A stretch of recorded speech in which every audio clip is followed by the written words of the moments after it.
and good morning to everyone. My presentation is obviously on behalf of EURORDIS, the European Organization for Rare Diseases, but also trying to put that into the international perspective thanks to the International Consortium of Rare Disease Research. Our overall objective is unchanged since years, to achieve the quickest access to as many safe, efficient, affordable medicines with real therapeutic added value, and these are really the key words, to make them safe, efficient, affordable, but also the real therapeutic added value. And I will skip my initial slide because anyhow you have them in the packages, just to insist on the key concepts, which I will try to drive you through, and the main proposals. In fact, what I'll try to do this morning is to put the parallel scientific advice into context, in our perspective, in the broader context, and then to come down to the specific expectations that we may have for the future. First, for rare disease treatments, the evidence generation is a continuum, that the marketing authorization for us is not anymore an on-off switch, and we need better and broader collection of relevant data. And for that, the scientific advice plays an absolutely key role. We need the flexibility of regulators, and in our view, regulators are flexible. EMA has shown its flexibility. It has published a guideline in 2006 on the adaptive methods for clinical trials and statistics for small populations. And when you look back at the experience of the last 10 years for FDA, they are also flexible. But there is a lack of visibility of that flexibility, of predictability, and which is at the end turns into a less attractive environment. And a key moment also in order to promote that is, again, scientific advice, protocol assistance, when this flexibility can be discussed in practice. What we would expect from regulators now, increasingly, and also obviously from HTA, is to be partners for successful development, so that there is a transformation rate between designation of orphan products into marketing authorization, which becomes much higher in order to address unmet medical needs. The third key concept is effectiveness, that we need to focus much more on effectiveness all along the development, beyond quality and safety and efficacy. And that requires the dialogue between EMA and HTA, or even better tomorrow, EUNET HTA, between sponsors, medical experts, patient representatives, so to adapt the clinical trial design. And that this dialogue takes place as early as possible. I couldn't insist more. In my experience in the COMP since the year 2000, 9 years in the COMP, and now about 15 years following that process, if there is one key message, is as early as possible for that dialogue. And the objective is to anticipate more the therapeutic added value demonstration toward the marketing authorization, but also to prepare for after the marketing authorization. So anticipation is the key. So to discuss at an early stage if there is a need to establish a registry, if there is a need for more natural history study, if we need to discuss different endpoints, and good clinical practice guideline, diagnostic and care. And I will come back to that at the end of my presentation. The fourth element is to bridge the gap between the EU centralized regulatory decision and national decision on pricing and reimbursement. And we've been calling for that since 2006, 2007.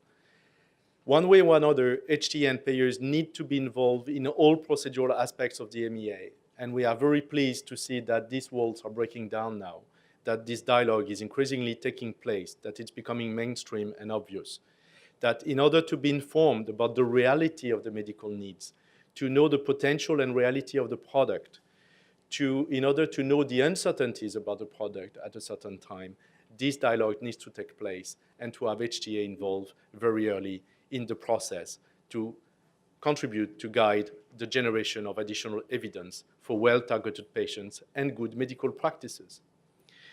But as important down the road, if we are promoting, which is the case currently in Europe, pricing based on value, this means that there is a common understanding of what is value. And that requires, again, that HTA and payers be involved early on, so to understand what is that disease, what is the product, what do we know about it, and what we don't know.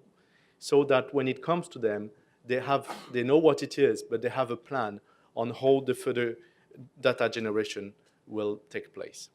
So how that translates into main proposals, I will go very quickly through that. It's only to put this parallel scientific advice into context. We are promoting 10 main proposals to try to address that. First, the early dialogue. Early dialogue is very important.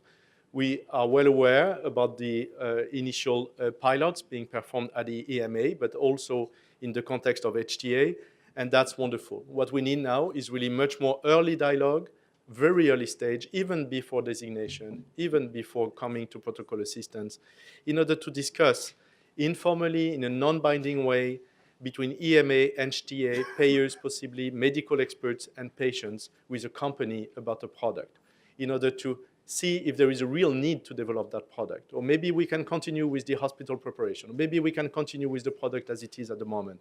Or maybe there is different ways of approaching that development. This early dialogue was unable to discuss the potential to address unmet medical needs, the scoping, but also to optimize the research, the regulatory approach, and the health policy approach, so to de-risk the investment, which at the end means also bigger chances for patients. In terms of clinical trials, we're promoting more adaptive clinical trial design and statistical methods. And again, the EMA guideline is there, but probably can be further implemented and promoted and discussed between EMA and HTA in that context, but also to promote more use of alternative to animal models and research on biomarkers and surrogate endpoints so that we could speed up the development of these products and also cut down the cost of research and development. We're promoting and calling for patient progressive access or adaptive licensing, call it the way you want. There are several names in the air at the moment, right? And particularly for severe diseases with no alternative therapies. And that had been done in the current regulatory framework. But in order to promote this patient progressive access, if we have the conditional approval and if we can have, through the PRAC now, the right plan to collect the data in terms of safety and benefits, to expand progressively the targeted population, still what is going to be key is the scientific advice, the protocol assistance. And to have HTA involved into it and payers is the key success factor to progressive patient access. If HTA and payers are not convinced that this product deserves an early on market authorization, it will not be accepted after the market authorization. So there will be no access to the patients.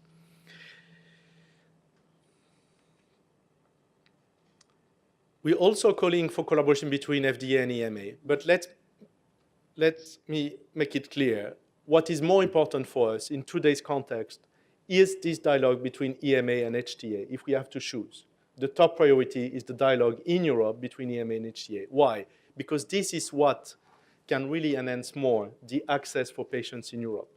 Still, there is room for collaboration between EMA and FDA, and particularly what we would like to highlight is the need to coordinate guidelines on the methodology of clinical trial and statistical methods per disease or relevant group of diseases. By doing it upfront, we are guiding the investment in the right direction for global development of products for rare diseases, but also for stratified medicines. We've promoted along the years the concept of clinical added value for orphan medicinal products, and this has been supported by the European Commission and involving the regulators and HTA and payers. And a key point in this concept is this early dialogue, that right after designation, the companies go for scientific advice and protocol assistance, which is specific to orphan drugs, and involve HTA in order to discuss their development plans. And this is so essential, even more in rare diseases, because we know often very little about the disease, very little about the natural history, very little about the right endpoints. And we see even in diseases which we may thought a few years ago that we know very well, as cystic fibrosis or Duchenne, that when it comes to marketing authorization, we have issues to know what is relevant to look at. If I put it now down the road in the context of payers, there is pilots now between the payers at the European level called the Mechanism of Coordinated Access to Orphan Medicinal Product. There is a consensus between these member states on the European Transparent Value Framework. And these pilots are starting since September. And the objective here is that there will be price negotiation at the European level based on the value, based on this common assessment of the value, based on the volume, the prevalence of the therapeutic indication, and on the agreed post-marketing research activities. But again, to discuss the value or the post-marketing research activities, that goes back to the key role of scientific advice, protocol assistance, and the dialogue between EMA and HTA. If not, it's at odd. It's not efficient. We are not streamlining the process. Linked to this European discussion on price, there is the managed entry agreements, which are extremely relevant for most of the orphan drugs, particularly the less frequent one, but also for advanced therapies and some of the stratified medicines. We know this is embryonic at an early stage at the moment, but we are confident that this dialogue on managed entry agreements will progress at the European level, and that there is a great opportunity to link it with the patient progressive access, adaptive licensing, and also through price negotiation and early access to patients, while monitoring well the data collection after marketing authorization. I will not develop differential pricing and national measures, which are less relevant today in today's context. To conclude, I'd like to insist on our expectations from this EMA, HTA, parallel scientific advice, particularly with two key messages. First, we need more of that dialogue. We need it even earlier, and it can be improved. To expand from the pilots and continue the current pilots and expand after that, so to become mainstream, this is what we would hope for, because we think that's really the way forward for good development of medicines, particularly for orphan drugs. But also to integrate it much more, to go from individual HTA to collaboration with the network, with the European network of HTA. And to involve patients as experts, not only as observers as they are now. We perfectly accept that as an experiment in the experimentation phase. That's normal. But after that, we need to include them more, really as experts, as they are in the work of EMA today.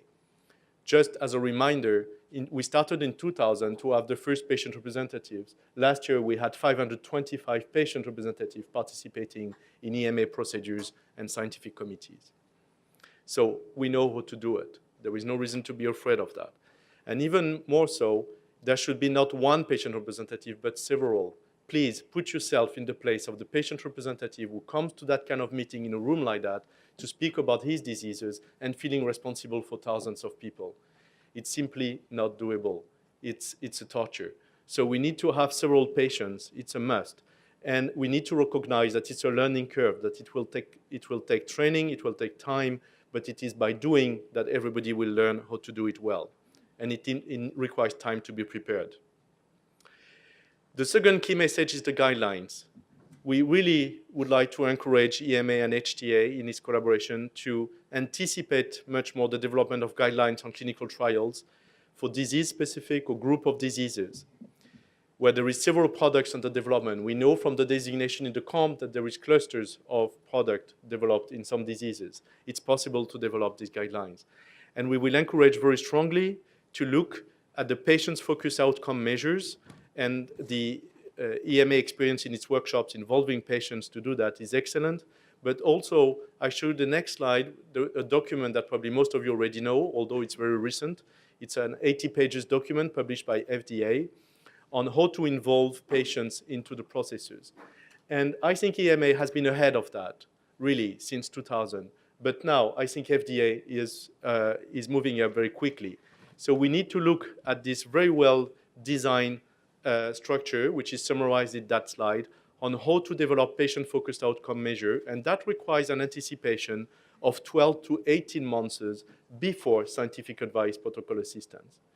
So, and that obviously will require resources to do that.